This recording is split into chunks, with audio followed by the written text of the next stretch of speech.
दोस्तों फुटिंग की drawing read करने के लिए हमारे पास ड्राइंग होती है।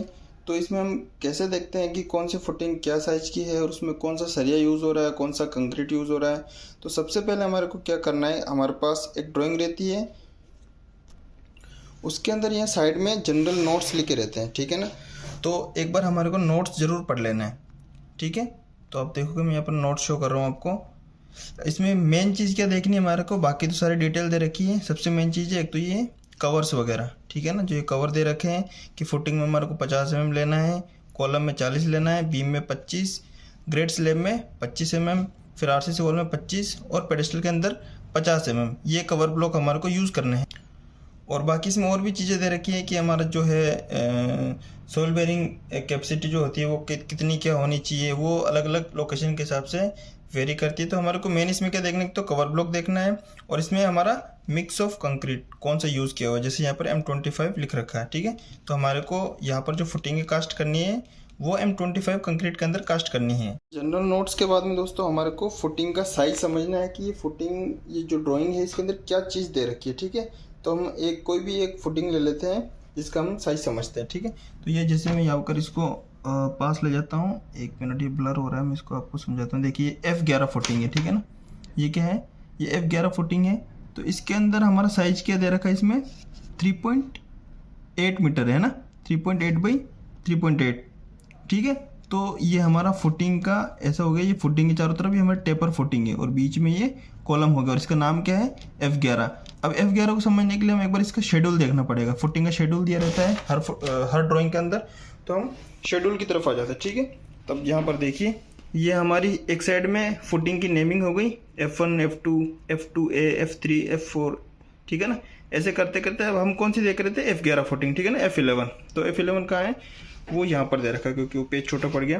तो F11 में देखिए ये क्या लेंथ दे रखी है इसकी, 3.6 बाई 3.6 मीटर की, ठीक है ना। अब इसमें आगे और दे रखा है कैपिटल D, फिर स्मॉल d, फिर इसका आगे O, फिर लॉन्ग बार, शॉर्ट बार, ठीक है ना। ये तो हो गया बॉटम में। और टॉप के अंदर इसमें कुछ है नहीं, सिंगल एनफोर्समेंट है। और मिक्स ऑफ कंक्रीट क्या दे रखा है, M25।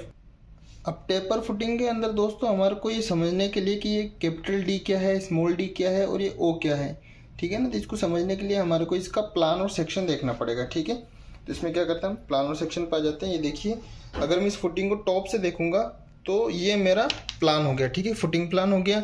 और इसको मैं साइड से देखूंगा तो इसका मेरे को ये सेक्शन देखना पड़ेगा, ठीक है। ये नीचे टेपर्ड फुटिंग दे रखी है, फिर इसमें से एक बीच में कॉलम निकला हुआ है, ठीक है ना, जो कि टॉप तक जा रहा है।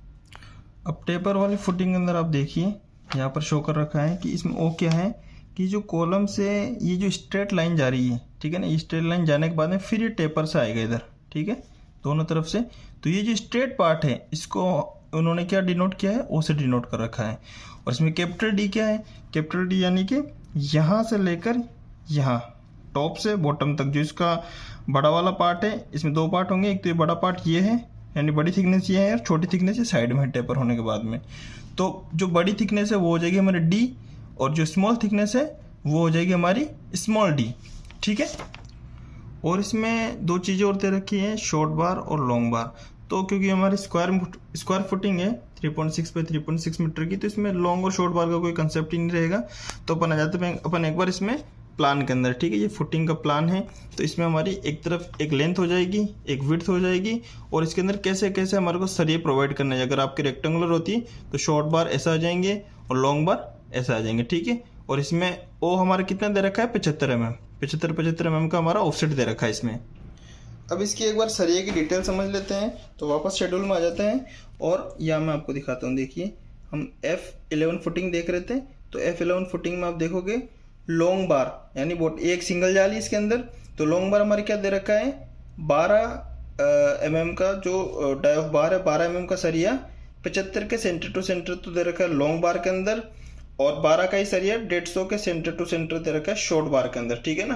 तो एक तरफ हमारी जो जाल बनेगी वो 75 के सेंटर से बनेगी, और दूसरी तरफ जो जाल बनेगी वो हमारी 150 के सेंटर से बनेगी, ठीक है दोस्तों। तो ये ड्राइंग रीडिंग करना बहुत ही ईजी होता है। अगर अब आप इसको इसमें BBS के अंदर देखना, आपको BBS सीखना है, तो मैंने और भी वीडियोस डाल रखे हैं मेरे चैनल के ऊपर। आप उसमें जाके नंबर ऑफ बार कैसे निकलता है और उसका BBS कैसे निकलता है, कैसे कटिंग लाइन निकलती है, कैसे हम उसका BBS बनाते हैं, तो वो भी आप एक बार वहाँ जाके चेकआउट कर सकते हो। ठीक है, अगर इसमें आपको कोई कन्फ्यूजन हो तो मेरे को इसमें कमेंट करके आप बताओ। ओके फ्रेंड्स, मिलते हैं नेक्स्ट वीडियो के अंदर। Okay, bye.